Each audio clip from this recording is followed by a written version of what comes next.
ഇന്ദ്രദേവൻ അർജുനനെ പിന്തുണച്ചപ്പോൾ സൂര്യദേവൻ തന്റെ മകൻ കർണനെ ഉപേക്ഷിച്ചുവെന്ന് എല്ലാവരും കരുതുന്നു.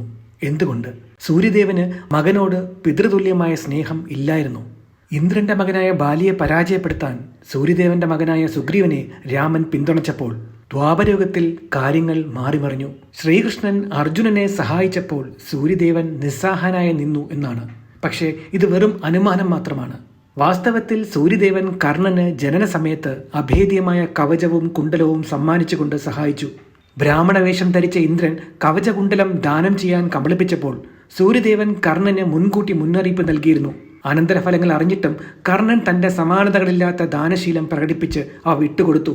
കർണന്റെ മരണത്തിന് ശേഷവും സൂര്യദേവൻ തന്നെ തന്റെ മകനെ ആദരിക്കാൻ ഭൂമിയിലേക്ക് ഇറങ്ങി വന്നതുപോലെ മഞ്ഞ നിറത്തിൽ ആ ശരീരം തിളങ്ങുന്നതായും ശരീരത്തിലെ രക്തം ഒരു അദ്വിതീയമായ കടും ചുവപ്പ് നിറത്തിൽ ശോഭിച്ചതായും മഹാഭാരതം വിവരിക്കുന്നു.